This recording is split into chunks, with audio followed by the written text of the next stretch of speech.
Hello guys, Zane here. Today I'm going to be talking about the prediction map 2020 and why I don't understand why people don't understand what a prediction is because when I watch, which I will have some YouTubers I watch links in the description and in the video. If you click on the top right, it should be a circle with an exclamation point of people I like to watch about the 2020 predictions because I'm interested into politics. But a lot of the times, I feel like people don't understand the reason for predictions, and it's not to say what is going to happen. It's saying what are the possibilities. We are taking a guess on one of the many possibilities that could happen. A lot of people are like, we can't predict because 2016, that's what we did, and it was wrong.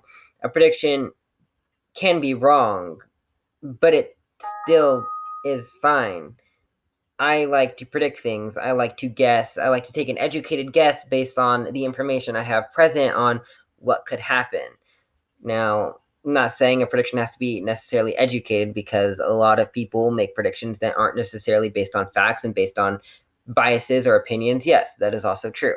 It doesn't have to be educated, but a prediction is not stating what is going to happen, but it's stating what can happen. And I guess you could make the argument, well, anything can happen, so there'd be endless predictions, and yes, anything can technically happen. It's just how we think is going to play out. I think Joe Biden's going to win. I don't necessarily know by how. I don't know what states. I mean, for all we know, Utah could be voting Biden. We don't know. It's a prediction. I predict Utah to stay red. It may dwindle into the Democrats' position a little bit more. I think all 50 states are going more Democratic. And I think that's just a fact. The new generation, especially, is way more Democratic. It's going to be soon where Republican states are going to be little to none. And that's kind of just how things work. That is a prediction. I'm predicting that all 50 states in the near future are going to slowly become Democratic states. Is it true?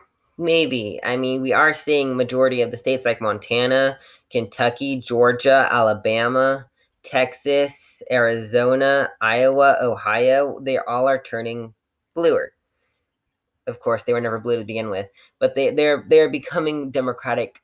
Well, they're becoming battleground states, which makes it easier for Democrats to pick up those states. And in the 2020 elections, when all the swing states were Republican states, not one blue state is a swing state. I wouldn't classify Nevada as a swing state, so yeah. Arizona was red. I guess you could say the Rust Belt, which voted Republican, is technically a blue state because it is more Democratic. But since they voted for Trump, they became a red state. Therefore, in the 2020 elections, when they become swing states, they were once red and now they're swing.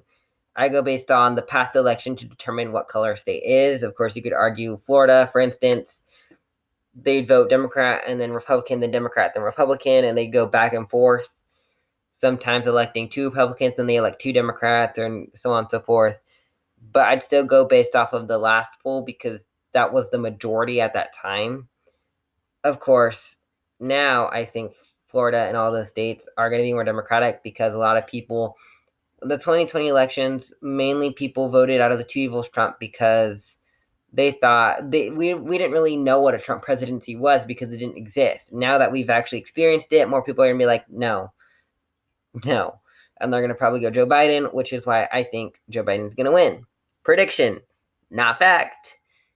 I can find bazillion articles supporting my claim that Joe Biden's going to win. Again, they're all predictions. They're guesses based on the information we have as of right now. Is the information true? No, not everyone votes in the polls. Not everyone expresses their opinions. But do the polls give us information about the elections? Yes, it gives us more people are now going more Democratic than normally.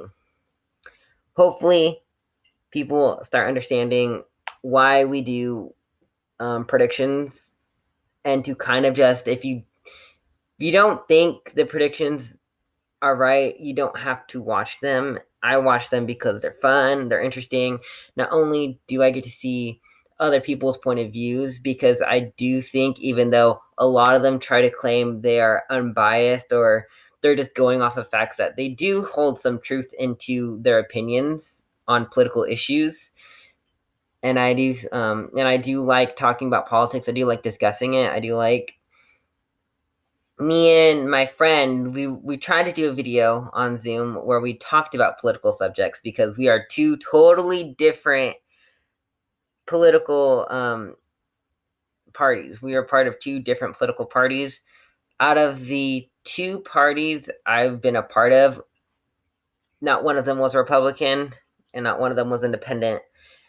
I was a part of the Green Party and I supported Trump in 2016 because, as a lot of other people, good out of two evils, I didn't like Hillary. Now that I have experienced the Trump presidency, I would prefer Hillary over Trump any day. Or I'd prefer to experience the Hillary presidency and kind of elaborate, but we can't.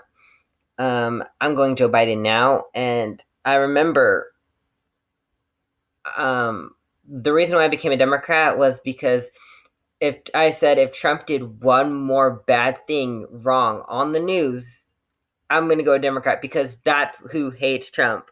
So I originally started off as a Democrat because I hated Trump, which I wouldn't recommend choosing your political party based on one specific person, but I did. And then I actually did research and I figured out that I actually am more of a Democrat. So that's interesting. A little information for you there about my political party and my upbringing. And yes, I am a mixed Mexican American in California, which definitely plays a role in my party as well and who I decide to vote for. And the fact that my family has some Native American in them. So, yes, that also activated why I go more left leaning than right. Sexuality plays in it. Surprisingly, I recently learned genetics actually play in your political preference. I mean, it does make sense. But yes, so interesting enough, I am more liberal. I would say I'm more extreme on the liberal side. Right wing concepts do not get me, probably because it's mainly a bunch of old white men discussing what benefits them. Oh, wait, no, I'm sorry. Old white rich men. Rich is important, which is why Republicans get more donations from businesses and Democrats get more donations from people, is because, well, Republicans, they're not necessarily business friendly, because obviously if they were, they'd actually care about the workers and pay teachers fair amounts for them to live off of and actually care about the pandemic and how it affects workers. They don't do that. So they are more corrupt in the way that they'll let companies also be corrupt as long as they get something for it. So companies can be more corrupt, which benefits, of course, the government and the company, because the more corrupt they are, the more they can rob people out of their money and all of that. And it's a lot to talk about, but point taken, I'm a little bit more liberal. I'm a little bit more democratic in policies. And I hope people understand why we do political predictions. It's kind of like a subject. It's something we like to talk about and discuss. It's kind of like an election. When you think about voting, you normally think about policies and how would that affect America. It is a prediction. You technically don't know how Biden's policies will affect America. You know that it's better than Trump's, and there's a high probability it'd be better based on facts and data. But again, you can't really 100% tell until you elect Joe Biden and you have him for however long, if we don't impeach him and remove him for 4 years, and if he doesn't win the next election. So hopefully you guys enjoyed the video. I want to try to do more fun, interesting, and especially political videos. I do want to see if I can get people to kind of talk politically. The only thing is when you don't have a big base on YouTube, it's kind of hard to do collabs and stuff. So I'll see what I can do. Bye, guys.